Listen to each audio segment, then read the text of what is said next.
Hello.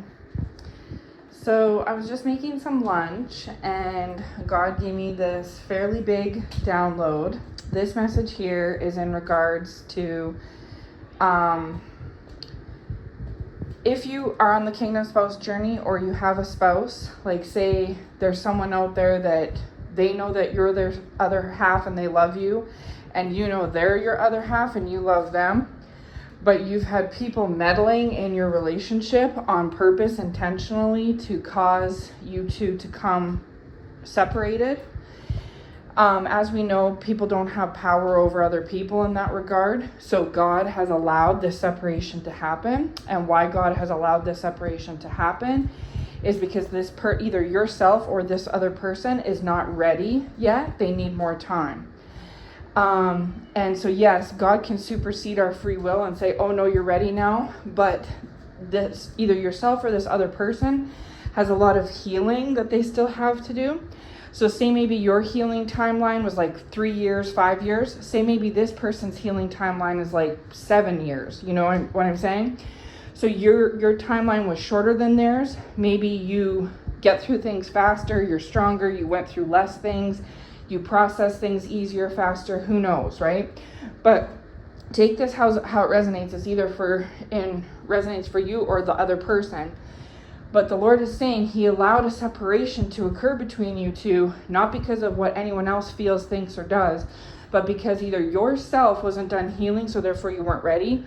It's like cookies. You're fully baked cookie, or your partner is, and you're half baked. Okay, so you might need 12 minutes to cook. They needed 8, right? So kind of an analogy. So one of you two all isn't ready because you're not fully processed and healed yet at this time. Okay. And yes, it's probably taken quite some time, but you both have been through so many things, especially if you're older. Both of you are older. You've had obviously, 20, 30 years, 40 years to go through things, right? So it's going to take longer to process than someone who's say 25. You know what I'm saying? So the older you are, the longer this process could take, either you or your partner, because the more healing work that either yourself or the other party has to do, okay? Meanwhile, the devil has sent out people to separate you all. God is allowing these people to make them think that they've separated you all, but they haven't.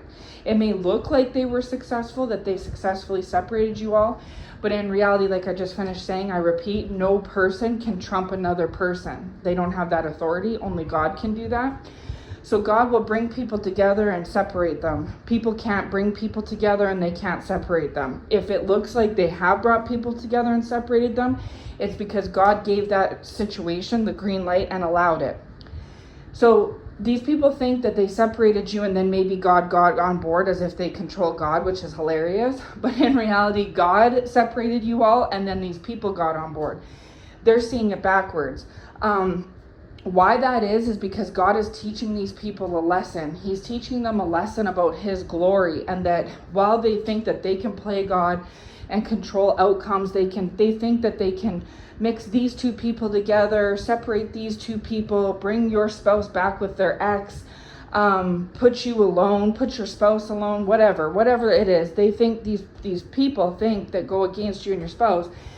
It's their friends and family, it's your friends and family, it's their exes, it's your exes. Your exes don't want you to be moved on. They're still in love with you, basically. Yes, it comes off as that your exes are bitter about you, but why would you be bitter unless you still have feelings? People that don't have feelings for somebody anymore, they wish them they wish them well, they wish them the best. They don't care if they move on, right?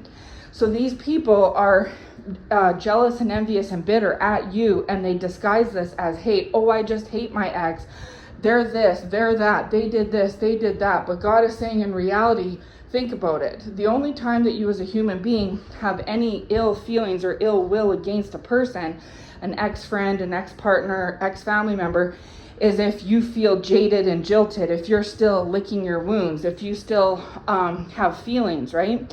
So if you've left these people in the past, like years and years ago, and they're still trying to come against you, or they're talking bad about you, or they have these bad negative thoughts towards you, and they're basically just sitting in misery towards you and towards others. They have a miserable perception of you. God is saying that although that comes off as negative hatred, which it is, but in reality, the root of that is love. They still love you. That friend still loves you. That ex-partner still loves you. And they just can't move on. Because if they could move on, they would do it and they wouldn't care what came of you. Whether you were married, not married, with someone, not with someone, they wouldn't care, right?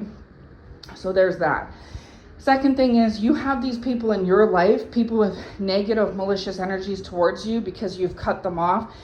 First of all, they loved you originally but couldn't treat you right, so you cut them off. God led you to cut them off. But because you cut them off, that actually, in a way, heightened their ill will against you, because now not only do they have feelings towards you, but they still have these residual loving feelings towards you that haven't went away on their end because they're not doing any work on themselves. So therefore that manifests in trying to come against you and disguise it as bitterness, hatred, all this other stuff. But in reality, God is saying the underlying true seed root is love, right? But these people are too immature to understand that. And then because of that, they cover these feelings towards you and others, these unhealed wounds up with drugs, drinks, sex, addiction this, addiction that. And then these negative influences just stoke the fire all the more and basically has them running around in circles, right? So pray for these people that they receive their healing and that they move on from you, because that's really what's needed. It's required for them to move. If they heal their wounds and move on from you, pray for their healing, then not only will they move on to bigger, better things, which they sorely need to do, but they'll also allow you to move on to bigger, better things, right? But it's not you. You're not if you're a chosen one, you don't hold these kind of attachments to people. God has given you an ability and a gifting to be able to just let these things go. And these people have cut you off too, but they've done it in a bitter, nasty way because they're upset and jealous and angry and hurt at you that you did it to them first, right? It's kind of like if you're playing a game, it's not a game, but that's how they view it. They view it as a game. If you're playing a game, you have an option to either play said game with the other person or to sit it out. If you're given the chance to play or sit, you're going to choose to sit every time because you know it's not worth playing. But these other people, they're too immature to do that. They lack the skills that you have, so therefore they go, okay, tit for tat then. You shoot, I shoot. You play, I play. They try to they have the option to sit down and sit out basically and go away, but they choose to view what you're doing as a competition or as like a game or as like, well, I see your point, I raise you too. You know what I'm saying? I see your move, I move twice. They're trying to outplay you or something like that. But they can't outplay you because when it comes to you compared to them, you have this innate born skill that makes you anointed and chosen that they lack, that allows you to just move on and move forward. It looks like a game to them because they lack understanding, but in reality, God is saying you're not playing no games. You literally are just like that. You literally, are born that way to cut negative roots off and carry on. God is showing me if you're pruning a plant and you cut off dead leaves of a plant, the plant isn't sitting there miserable, crying, sad, oh, I'm not going to grow now because you cut off my bad leaves. Actually, the opposite happens. The plant is happy that it lost that dead weight and it flourishes twice as big, twice as fast, right? That's how chosen anointed ones are, is they flourish twice as fast when their dead weight gets pruned off. And so when these people have ill intention for you from the very beginning, God's like the master gardener pruner, that he prunes off those dead leaves, that dead weight off of your growing, thriving plant, which is yourself, and then you just doubly bloom, you doubly blossom, you flourish. But these people don't have that. They lack that because they're not anointed and chosen. So therefore, whenever they don't even, God's saying they don't even have their dead weight pruned, it just falls off. So instead of someone so with you, God is, sorry, I'm going off topic, but God wants me to say this. God comes along as the master pruner gardener and takes the loving time, effort, and energy out to prune you down. And that takes time. It would take more time for me to go out and prune my bushes or my flowers or my trees than if I just let Mother Nature run its course. And hey, maybe some dead will stay on, maybe some will fall off. We'll just see how it pans out, right? I rely on the wind to do that job. God is saying that when it comes to his anointed and chosen ones, which I am, and if this resonates for you, you are as well, God takes the time, effort, and energy upon himself to sit and prune out all the dead leaves off of you on purpose, intentionally, so that you can grow better, blossom more, etc., right? But these people, they are wicked, so therefore they're not chosen and anointed. And because they're wicked and not chosen and anointed, God doesn't take the time, effort, and energy out with them to sit and prune them down with loving hands and loving TLC like he does with you. So therefore, just like with any other plant in the plant kingdom, the leaves of the dead leaves and everything will eventually, the decay, God is saying, okay, the decay will eventually just fall off of them, right? So something similar happens with you as with them. But the difference is with you is that you were actually lovingly, carefully, tenderly pruned in the right ways, okay? And this is how you've always been from birth, and this is how you'll be till your very end. This is what I said in my word yesterday, they can't take this anointing and chosen anointing and status off of you. They can't take it. And they want it though, because they've noticed, they don't know these things specifically because they lack understanding, but they've noticed that after your pruning, your stalk or what's left of you always looks better. And that they're always left with a little bit of decay and deadness on them that didn't get fully shooken off or blown off by the breeze. If you can imagine what I'm saying in like Mother Nature, right? And so they're envious and jealous of you. So for you, God is saying you're not doing anything intentionally. It's not your fault that you're chosen and anointed, and therefore God is a master gardener and takes the time, effort, energy, and loving TLC out to prune you properly. And because he prunes you properly, he takes his care and time to cut off the decay and deadness off of you. And because he does that, you flourish and bloom twice as fast, twice as easy, okay? And that decay and dead rot that God pruned off of you is in the way of dead weight people.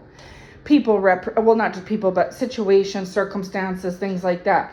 And people, these represent the dead weight, decaying leaves, moss, whatever, that may mold, that may be growing on you, that God comes along and prunes every season. Okay, that's what God's saying. Every season he prunes you, okay, and takes the time out to cut this. So imagine like a plant growing seasonally. Obviously in the spring it starts to bloom and blossom. The Lord will let these things go in the springtime, so to speak, and they'll bloom and blossom. But in the summer, the Lord is seeing that you're starting to be bogged down and you're not blossoming and developing like he wants you to because of the 2-3 months of this bulk on you. So he'll come along and each season prune that down, the summer, the fall, the winter, and cut it down, right? And then regrowth, and prune, just like how our hair grows, we cut it, our hair grows, we cut it. And when we cut our hair, we're cutting the dead ends off, right? So that when we're done, it's healthier, it's shinier, it's more, it's not as weighed down, it's more fluffy. You know what I'm saying, right? So God is saying that's what he does to us as chosens. He prunes down those dead ends off of us seasonally, okay? And because God does this, think about it when you get your hair cut and the hairdresser cuts your dead ends off. You're not crying over those dead ends. You're actually happy and glad. Your hair feels fluffier, lighter, more bouncy without those dead ends. So God is saying that it's not your fault that you're anointed and that he does this to you, just like it's not your fault if you get a haircut, right? And that these people go and get haircuts too, but when they get these haircuts or they lose their pruning gets done not by God but just by nature in general, they notice that your haircut always looks better and that, it's just constant jealousy and envy. So they start out as wicked and they end up as wicked. So therefore that's why they always have a bad idea against you, okay? So when you let these people go, you don't think nothing of it. You're like, whoa, that feels better, and off you go, right? These people and these situations, but specifically these people, your exes, ex-friends, whatever, they represent this deadness that God pruned off.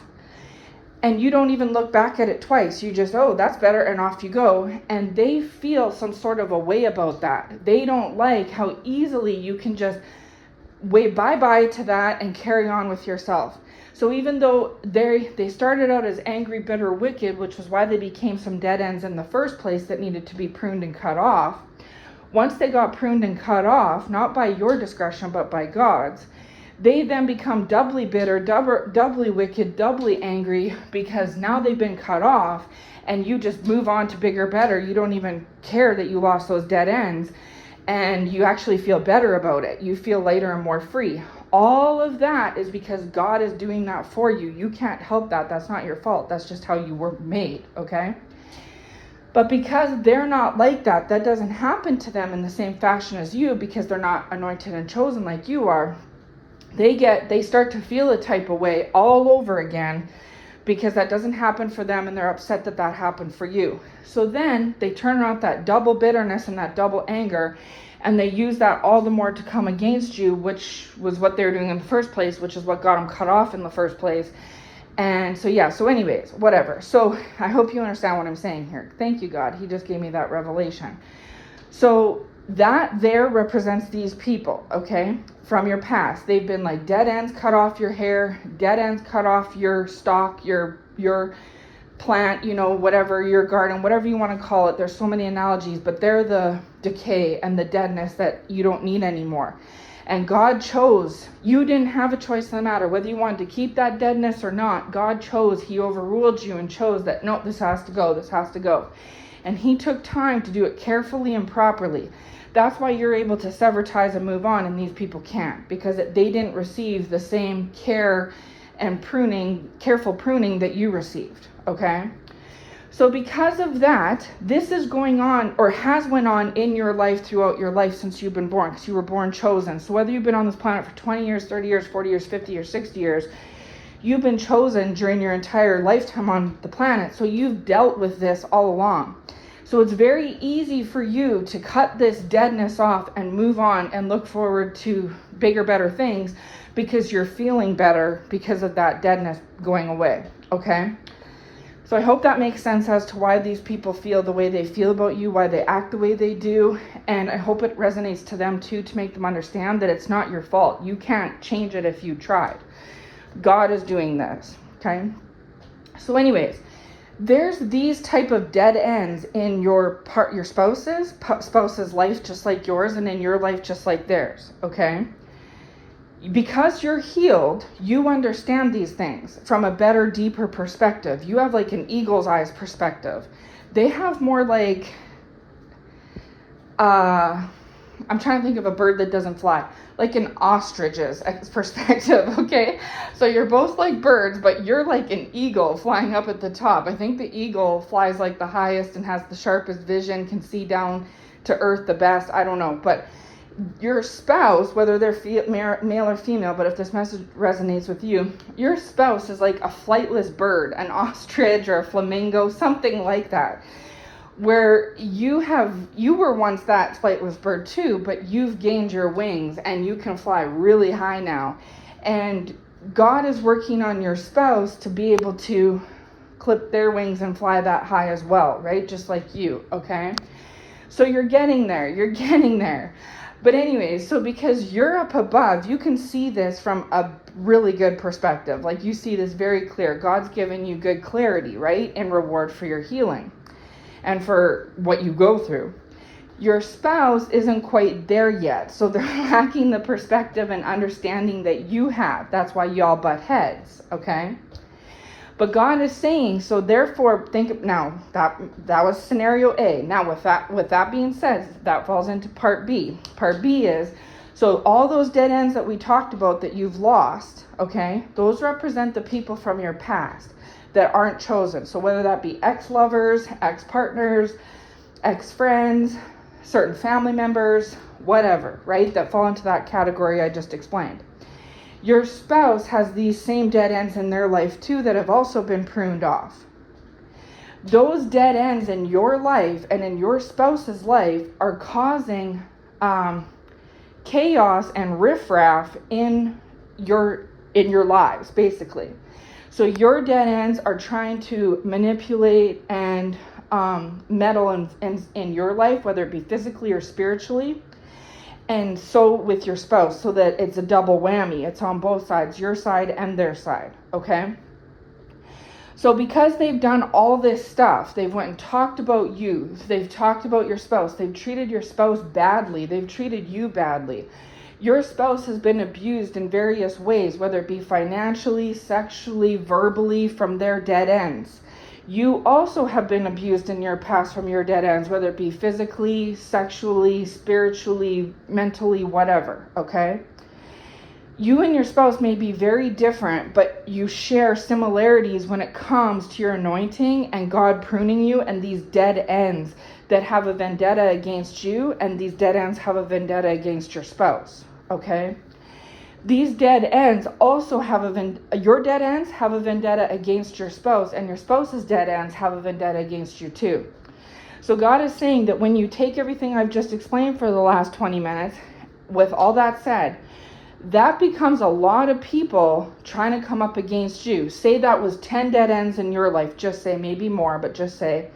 Then say there was 10 dead ends in your spouse's life, okay?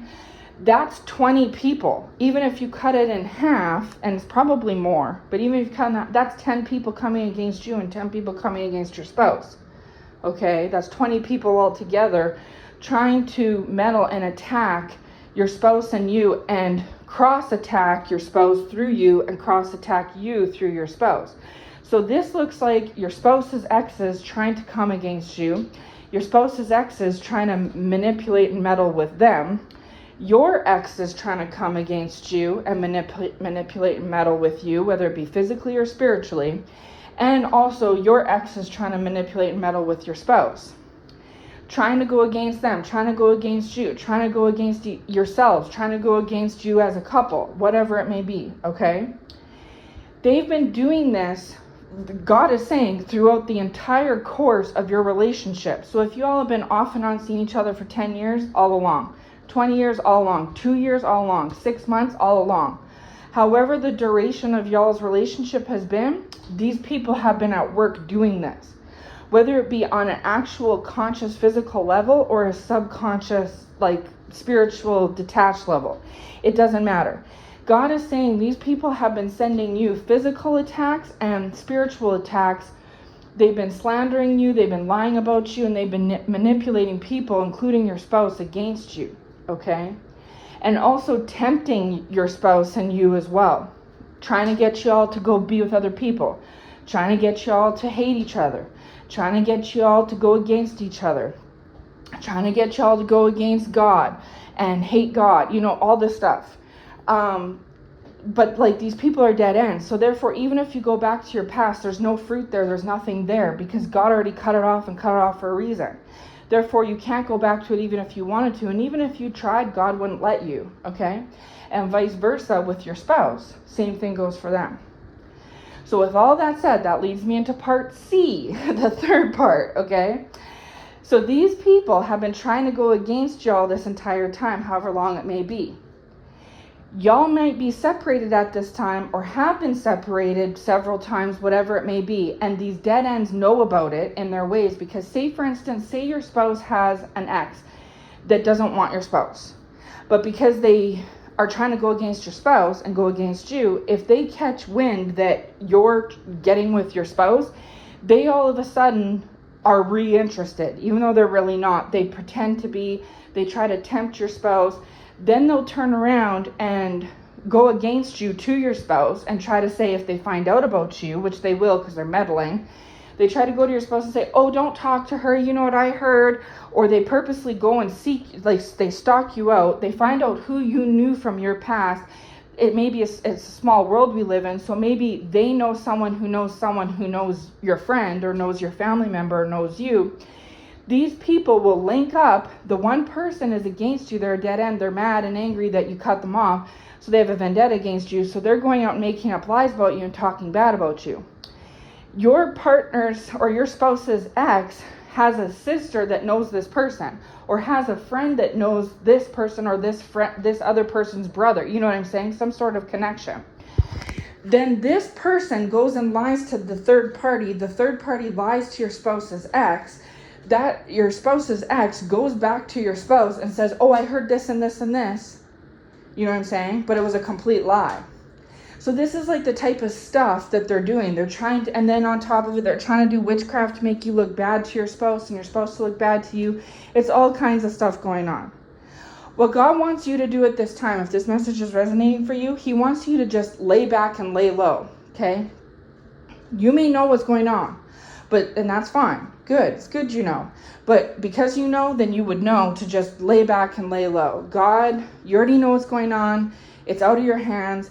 God knows about it. He's allowing this all to go on. Why? Because it serves a bigger purpose. Even if it's a purpose you don't understand at this time, okay? God did tell me during my revelation before I recorded this word that one of the key things he's trying to achieve here is other people's salvation through his glory.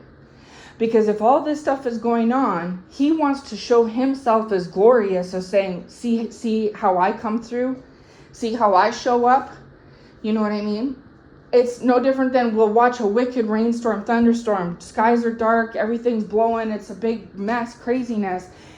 Hour later, the rainbow comes out. The sun comes out, the rain dries up, and the rainbow comes out. Because it's God showing us, I don't care what the storm looked like an hour ago. I don't care how windy it was. I don't care what blew around. I don't care how black the sky was. Here I am. So when we see that rainbow come through and the sky clear and the sun come out, we know that that's God's glory coming after the storm. So this is like a picture, like a chaos storm that's just blowing things around. Things are black. It's all gray and cloudy and all kinds of stuff. Looks really, crazy. But just like that storm calms, stops, the sun comes out and the rainbow comes and the clouds part, the glory of God over trumps it. It overrules. That's what God's going to do in this situation. This is his whole intention. This is why he's been allowing this to go on, okay? But the only way you understand this, like I understand, and if this resonates and you understand, is because you're chosen. Because these people aren't chosen, they lack understanding. Because they lack understanding when they're doing all this stuff, creating the storm, they wanted to create a storm. They see a storm, so then they're like, oh, it worked. See, it worked.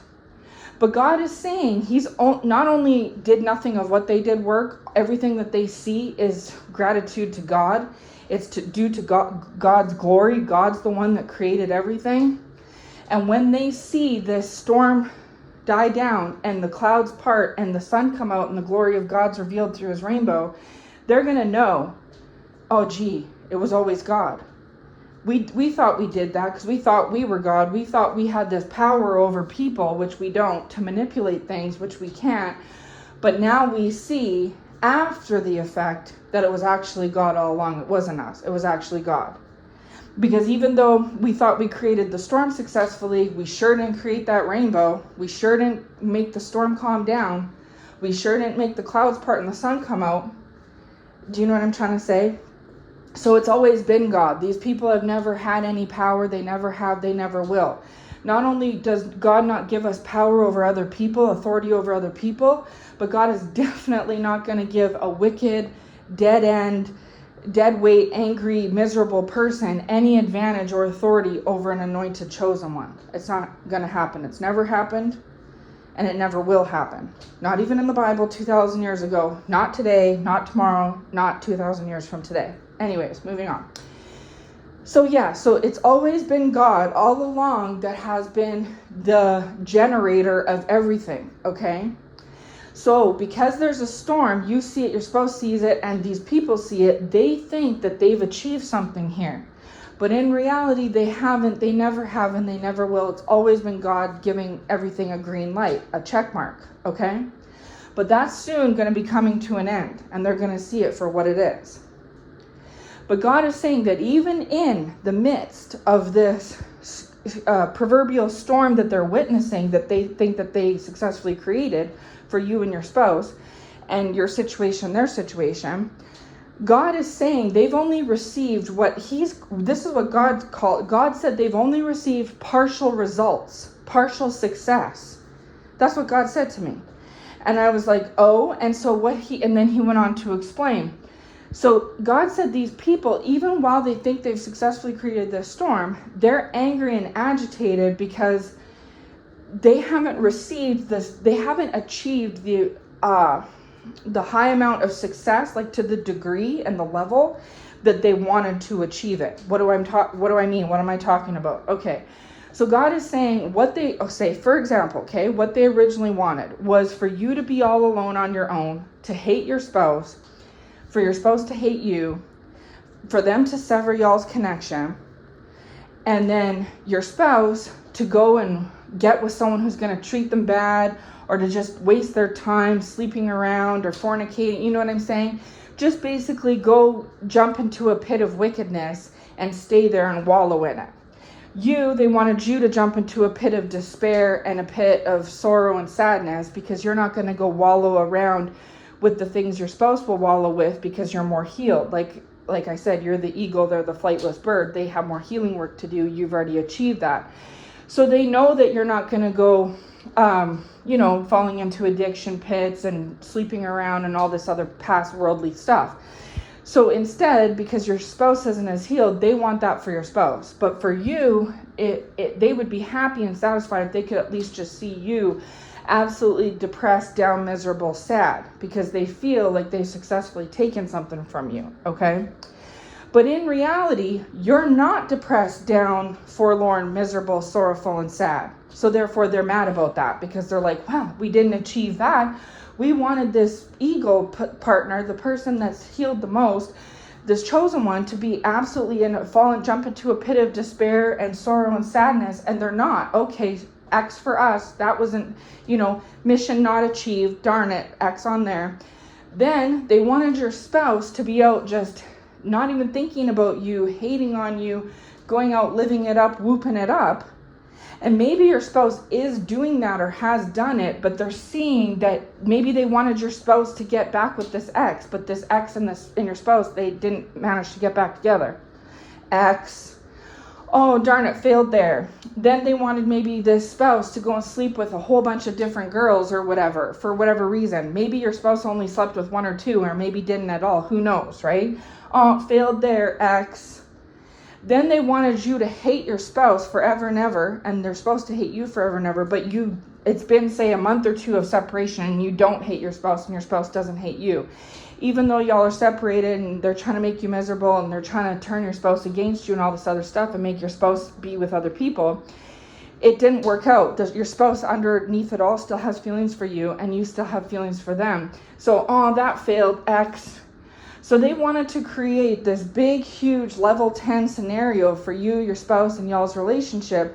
And God is saying, yeah, sure, they saw that y'all are separated, but they expected, so check mark there, but they expected you to be in this pit of despair, and you're not. That was a fail, not a full success.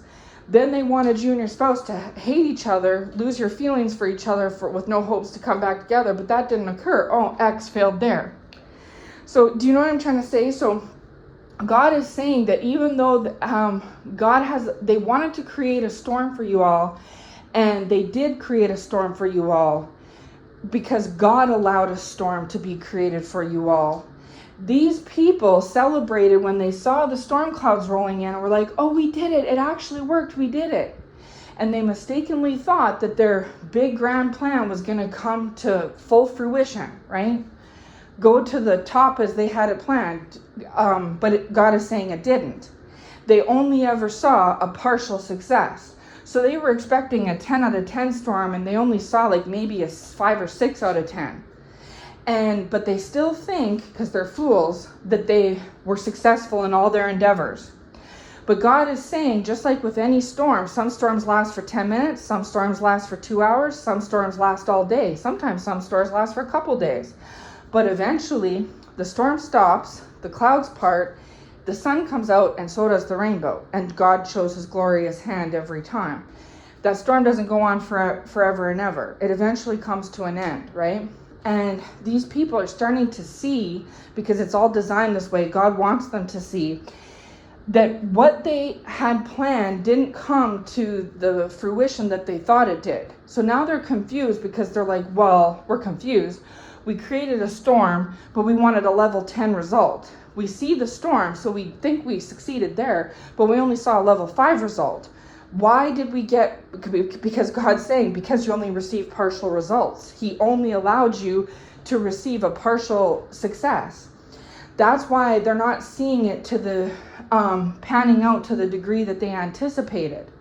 Because they never controlled anything in the first place. It was always God. If God didn't want a storm or a separation to come between you and your spouse, it wouldn't have happened. But God allowed these people to come against you to create this storm, and this storm to occur all intentionally so that these people could be like, all like thinking, blowing their heads into twice the size of with their egos, but they say big-headed, letting their heads get blown up until 5 times the size, being like, we did it, we succeeded. But in reality, now that they're seeing that they didn't achieve the level they wanted, and they're about to eventually see the clouds separate and the sun come out in the rainbow, they're about to really get checked. They're about to really get sat down, because they're about to really see what really happened this whole entire time. And they're about to get a reality check that, wow, not only did we not achieve what we wanted to or thought we did, but we never achieved anything. The only reason we saw anything was because God allowed that. And if God didn't allow it, it wouldn't have happened. Why? Because we don't have any authority or control over other people, especially when we're wicked dead ends. That God pruned intentionally off these people for a reason in the first place. So therefore, why would God allow us to have any authority over them at all? And not only that, we were doubly foolish to think that we could be who we are going against a chosen one.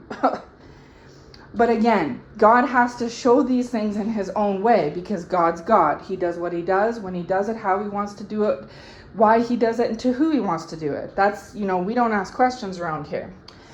So anyway, I just want to say, in summary, I please hope you've been following me through this whole message. I hope it makes sense. If this message resonates for you, and again, this message will resonate for you. This message doesn't resonate for the person that listens to prophetic words or tarot readings that is the counterfeit. You're the counterfeit. And this person's spouse is your counterfeit too. When it's somebody else's spouse, they're not your spouse. They're your counterfeit, and you're a counterfeit to them. So even if you're with this person's spouse as we speak, it doesn't matter. You're that spouse's counterfeit, and that spouse is a counterfeit to you. Y'all, that spouse is meant to be with their spouse, and you maybe have a spouse for you, who knows? But if you keep doing what you're doing, you're not going to ever meet them, because God won't let you. So what you're doing at this time, trying to fabricate and create and pretend that you're the chosen one, that you're the actual spouse, just to cause manipulation and meddling, it's not working. Even if it appears as though it is, it's temporary. And just always know that if it temporarily appears as though it is, that's because God has allowed it for his own reasons that will come out in the wash later. We'll see later, just like when we see the rainbow later after the storm's done. You'll then see that you never were successful in your manipulation of this person's spouse, or of this chosen one, or of anyone involved in the situation.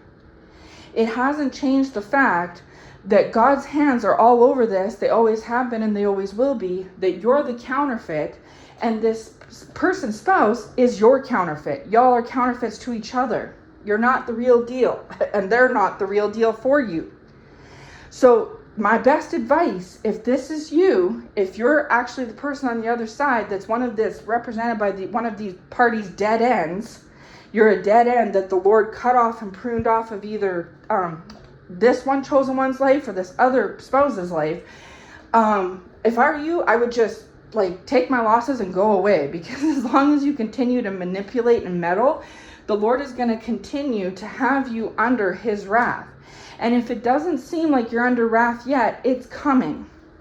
And I think that you've maybe gotten a taste of the wrath, but the Lord is saying that's an appetizer compared to what he has in store for you. You ain't seen nothing yet. So my best advice to you, if you're the one that's one of the dead ends, whether you're on one spouse's side or the other spouse's side, and you're trying to manipulate things, and you're in reality the counterfeit, if I were you, my advice from someone that walks close with the Lord is to just go sit down. stay out of the way and go sit down. That'd be my best advice. But you do you, and you continue to meddle and get involved, and you're going to see where you end up. Because if your angle or anyone else's was to make this spouse not, to behave this way, that way, this way, it's not happening. Or vice versa. And even if you see some achievements or success in that person or the other person acting such and such a way, it's only temporary and fleeting. And again, the Lord is doing it for some sort of lesson that he's leading up to teach you inevitably in the end anyway. You're not God, you'll never be God, and you cannot play God. You will never be able to trump over somebody else, have authority over them. Only God can do that, and you're not God. And you best be listening if this is against a chosen one, because it just goes double fold. All right, so there's that. And then for those of you who are chosen, and you've done the healing work, and you have an eagle-eye view on such things, and you walk with the Lord yourself, let this message be a confirmation. This message is for you. This message is for the true spouses. Those who are actually on this journey, who actually have a spouse, not those that pretend or manipulate or try to, they're a size small and try to put on a shirt that's a size XXL and try and pretend that it fits. No, it doesn't fit you.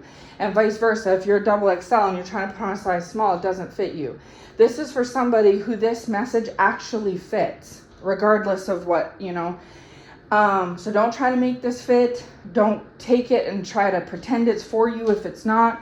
This here would resonate for you, and you know it would, and it would be a confirmation from God, just confirming and revealing to you as the chosen one. Okay, so I just want to make that clear, because God is saying that sometimes these dead end / counterfeits in your life and in your spouse's life try to pretend to be you or your spouse, and or try to take that information and manipulate it to their advantage in regards to whatever things that they're trying to achieve and succeed in that they're not achieving and succeeding in.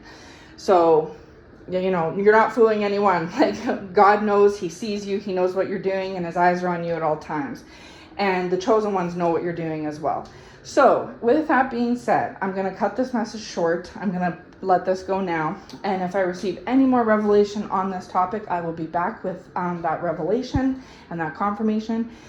So I hope it finds who it needs to find. I hope it finds you well. I hope it resonates. Those who have spiritual ears to hear will hear.